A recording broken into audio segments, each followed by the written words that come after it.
Gujarat number 1 engineering university Sankalchand Patil university. 20 ఏళ్ల క్రితం తీసిన సినిమా ఇది. అప్పటికిప్పటికే టెక్నాలజీ చాలా అవును. మారిపోయింది.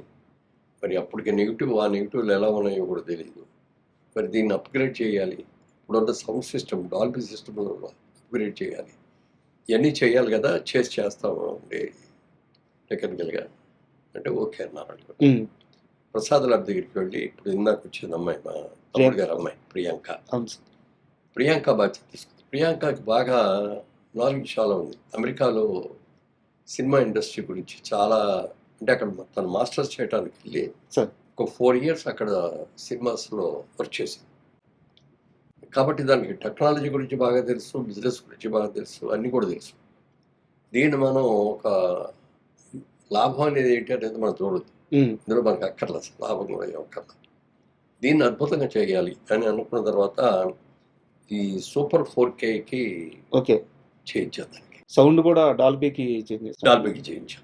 దాని మూలంగా ఏమైపోయిందంటే ఇవాళ కొత్తగా ఇప్పుడు తీసిన సినిమాలాగానే ఉంటుంది మీకు.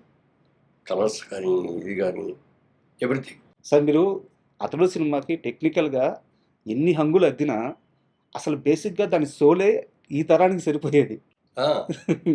అంటే మీరు కూడా అన్నా నేను ఆ, ఏమంటే ఇంకో 10 ఏళ్ళ తర్వాత తీయాల్సిన సినిమా ఇవాళ తీస్తారు మీరు.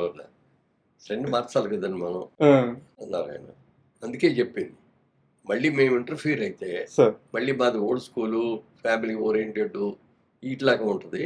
సార్. ఇది మీరు న్యూ ఇదిగా తీసుకున్నారు కాబట్టి మీరు ఎలా అనుకుంటున్నారో అలా చేయండి, ఉమ్. మేము ఎవరో ఇన్వాల్వ్ కావు అని చెప్తాం. సార్, ఈ సినిమాని ఇప్పుడు రిలీజ్ చేస్తున్నామని చెప్పి మహేష్ బాబు గారికి చెప్పినప్పుడు ఆయన రియాక్షన్ ఏంటి సార్? ఆయన చాలా హ్యాపీగా ఫీల్ అయ్యాడు. ఓకే. డెఫినెట్గా చాలా బాగుంటుంది ఇది. ఉమ్, అంటే ఇందులో ముఖ్యంగా ఏంటంటే ఇప్పుడున్న జనరేషన్, యంగర్ జనరేషను సినిమాను టీవీలో చూశారు, ఈ సినిమా చాలాసార్లు అవును. చూశారు, కానీ ఆ బిగ్ స్క్రీన్లో చూడలేదు. ఉమ్, అందుకని దీన్ని ఒకసారి బిగ్ స్క్రీన్లో చూపించే అవకాశం ఇవ్వాలి, ఉమ్, టెక్నికల్గా కూడా దీన్ని అప్గ్రేడ్ చేసి ఇవ్వాలి, ఉమ్, ఇవాళ తీసిన సినిమాలాగా అనిపించాలి సార్. అనే ఆలోచనతో వచ్చి ఇవన్నీ కూడా చేస్తామండి, చేస్తాం. ఇందులో డబ్బుల గురించి కూడా మేము ఆలోచించట్లేదు, సార్. దాని గురించి కూడా ఆశించట్లేదు అని.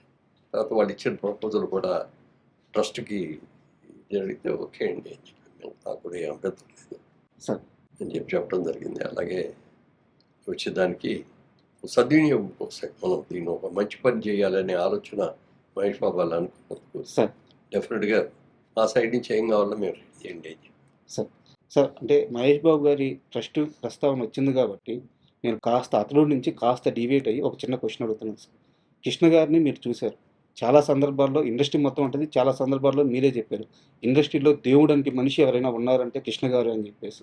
ఆయన కడుపును పుట్టిన బిడ్డ ఈరోజు 4,000 మంది పిల్లలకి హార్ట్ ఆపరేషన్ చేయించారు, కొన్ని గ్రామాలను దత్తత తీసుకుంటున్నారు. అంటే ఒక మనిషి ఋషి అయితే ఎలా మారిపోతాడో అలాంటి మైండ్ సెట్తో ముందుకెళ్ళిపోతున్నారు. మీలాంటి పెద్దలందరూ ఎలాగో సపోర్ట్ చేయడానికి బ్యాక్ బోన్గా ఉంటూనే ఉన్నారు. సో మహేష్ బాబు గారి ప్రస్థానం అంటే అతడు సినిమా చేసినప్పుడు ఒక యంగ్స్టర్ని చూసుంటారు మీరు, ఈరోజు ఆయన జర్నీ శిఖరాగ్రంలో ఉంది. సో అలా ఆ మహేష్ బాబుని చూస్తుంటే మీకు ఏమనిపిస్తుంది సార్?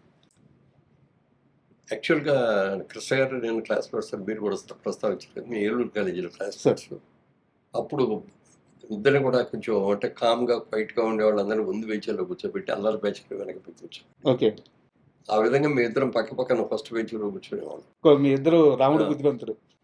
ఇప్పుడు కూడా ఇద్దరు రాముడు బుద్ధిమంతుడు అంటాడు. ఇద్దరు కూడా ఓకే. అల్లరి చేయటం కానీ, గొడవలు చేయటం కానీ, ఏదో విజిల్స్ చేయటం కానీ, లేకపోతే అటెండెన్స్ అయిన తర్వాత మెల్లగా జారుకొని బయటకు పోవటం కానీ. ఓకే. ఎందుకంటే ఆ బ్యాచ్లు వేరు, ఉమ్, అందుకని ఆ బ్యాచ్లు అందరూ వెనక కూర్చోబెట్టేవారు. ఓకే. అందుకని పర్ఫెక్ట్గా క్లాస్కి రావటం, క్లాస్లో కూర్చోవడం, చెప్పిన పాఠం పూర్తిగా వినటం, ఉమ్, క్లాస్ అయ్యే వరకు కూడా వెళ్లకుండా బయటకు ఏదో యూరిన్ వెళ్తారండి అదేంటి ఇదండి అని మాటలు కూడా లేకుండా సార్. అవన్నీ కూడా పర్ఫెక్ట్గా చేసేవాళ్ళం అని చెప్పి అలాంటి వాళ్ళు ఒక 6-7 మందిని సెలెక్ట్ చేసుకొని మాకు ఇట్లా 2 వరుసలాగా ఉండేవి. సార్. ఒక వరుస బెంచ్లో మేము ఉండేవాళ్ళం, ఉమ్, నలుగురు, ఇంకో వరుస బెంచ్లో ఇంకో నలుగురు, ఓకే. ఇట్లా చాలా పర్ఫెక్ట్గా చేసాం. అప్పుడు అనేవాడు అనమాట ఆయనకి మొదట్లో కూడా ఆయనకి కూడా సినిమాకి అవ్వాలని లేదు, సార్. సినిమా యాక్టర్ అవ్వాలనే ఆలోచన అది కూడా ఏం లేదు. ఇప్పుడు కంటే చాలా అందంగా ఉండేవాడు, ఓకే. చాలా అసలు ముట్టుకుంటే మార్చిపోతాడేమో అనేంత కలర్లో ఉండేవాడు. ఉమ్, మంచి జుట్టు, ఎక్సలెంట్ జుట్టు, నొక్కుడు జుట్టు లాగా ఉండేది, సార్. అట్లా ఉండేవాడు. చాలా తక్కువ మాట్లాడేవాడు, ఒకసారి అక్కడే నాగేశ్వరరావు గారు వచ్చారు అక్కడికి. నాగేశ్వరరావు గారు 60 సంవత్సరాల ఫంక్షన్ సార్. వజ్రోత్సవం చేశారు. ఉమ్, ఆయన 60 సినిమాలు రిలీజ్ అయిన తర్వాత అది వచ్చినప్పుడు మా ఏలూరు కాలేజీలో గెస్ట్గా వచ్చాడు. ఓకే. అందరూ వెళ్ళి కూర్చున్నారు. అయిన తర్వాత ఆయన మాట్లాడేశారు. అందరూ సపాట్లు కొట్టాము. తర్వాత వెళ్ళిపోయేటప్పుడు ఎవరికి వాళ్ళే వెళ్ళిపోయి సార్ ఆటోగ్రాఫ్ రకరకాలుగా ఆటోగ్రాఫ్లు అయ్యేది చేశారు. ఓకే. చేసిన తర్వాత కృష్ణ గారికి ఆలోచన వచ్చింది, సినిమా యాక్టర్ అవ్వబట్టి కదా ఇంత క్రేజ్ వచ్చింది, ఇంత వచ్చింది, ఓకే. మనం కూడా ఎందుకు అవ్వకూడదు ఉమ్, అనే ఆలోచన మొట్టమొదటిగా అక్కడికి వచ్చి ఆయన ఎక్స్పెక్ట్ చేశాడు. ఓకే. సినిమా యాక్టర్ అయితే బాగుంది, నాకు కూడా అవ్వాలి ఉంది అని. ఉమ్, డెఫినెట్గా నీ పర్సనాలిటీకి నీ అందరికీ డెఫినెట్గా మంచిగా ఇది అవుతుంది. ఆ టైంలోనే కొల్లేటి కాపురంని మన డైరెక్టర్ తిలక్ గారు ఓకే. ఎడిటర్, మంచి ఎడిటర్ అయినా ఎడిటర్గా డైరెక్టర్ కూడా అయ్యాడు. కొన్ని సినిమాలు చేశాడు, మంచి సినిమాలు చేశాడు. రైటింగ్ కూడా చాలా బాగుంటాయి ఆయన పాత ఆ. సినిమాల్లో. అవును. ఆయన చాలా మంచి సినిమాలు చేశాడు. ఉయ్యాల జంపాల అవును. అవన్నీ కూడా చాలా మంచి సినిమాలు చేశాడు. ఆయన ఒకసారి ఆ కొల్లేటి కాపురం రిలీజ్ సందర్భంగా ఏలూరు కాలేజీకి వచ్చాడు ఆయన కూడా. ఓకే. వచ్చినప్పుడు ఇది చూశాడు. ఉమ్, చూసిన తర్వాత పిలిచాడు. పిలిచి ఏంటి సినిమాలో యాక్ట్ చేస్తావా అండి? చేస్తానండి అని ఆయన పిలిచాడు. ఆయన పిలిచి అడిగాడు. ఓకే. అంటే మంచి చూడటానికి చూడగానే అట్రాక్టివ్గా ఉంటాడు చాలా. ఉమ్, పిలిచి అడిగాడు, సినిమాలో ఇంట్రెస్ట్ ఉందంటే ఉందండి అన్నాడు. సరే అయితే ఇప్పుడు నా సినిమా అయిపోయింది, మళ్ళీ కొత్త సినిమా మొదలు పెట్టడానికి టైం పడుతుంది. నువ్వు ఇప్పుడు ఫైనల్ ఇయర్లో ఉన్నావు కదా, నువ్వు చదువు పూర్తి చేసుకొని నువ్వు నాకు ఫోన్ చేయని నెంబర్ అయ్యని ఇచ్చాను. ఓకే. ఇచ్చే ఈయన తర్వాత చేశాడు. వచ్చేయమన్నాడు ఆయన. ఆయన వెళ్ళేటప్పటికి ఈయన సినిమా ఇంకా అప్పుడు కూడా రెడీ అవ్వాల. అందుకని బయట ఏమన్నా ట్రయల్స్ ఉంటాయి చేసుకుంటా ఉండు, నువ్వు నాటకాల్లో లేదు కాబట్టి ఉమ్, నాటకాలు వేస్తూ ఉండు అని చెప్పి సోమన్ బాబు గారు, కృష్ణ గారు, సార్. ఇంకా బ్యాచ్ ఉన్నారు కొంతమంది. వాళ్ళందరూ నాటకాలు చేసేవారు మెడ్రాస్లో. క్రాంతి కుమార్ గారు కూడా మీ బ్యాచ్ అనుకుంటా. క్రాంతి కుమార్ గారు కూడా బాగా, క్రాంతి కుమార్ గారు మా బ్యాచ్. ఇప్పుడు విజేంద్ర ప్రసాద్ గారు, సార్. రాజమౌళి గారు Father. father, ఉమ్, ఆయన మా అవును. బ్యాచ్. తర్వాత ముఖర్జీ గారు అని ఒక ఆయన ప్రొడ్యూసర్, సమత ఆర్ట్స్ సార్. ఆయన, చటర్జీ గారు, వీళ్ళందరూ కూడా మా కాలేజీ వాళ్ళు. సార్. సరే అనుకున్నట్టుగా ముందు సక్సెస్ కాలేదు, యాక్టర్గా ఏమీ విషయం రాలేదు. పెళ్లి చేసుకొని ఇంటికి వచ్చేసిన తర్వాత ఆదిల్ సుబ్బారావు గారు పేపర్లో అడ్వర్టైజ్మెంట్ ఇచ్చాడు, కొత్త వాళ్ళు పెట్టి సినిమా తీస్తాను, ఉమ్, ఇంట్రెస్ట్ ఉన్న వాళ్ళు బాగున్నాడు అప్లై చేసుకుంటే అప్పుడు ఈయన అప్లై చేశాను. ఉమ్.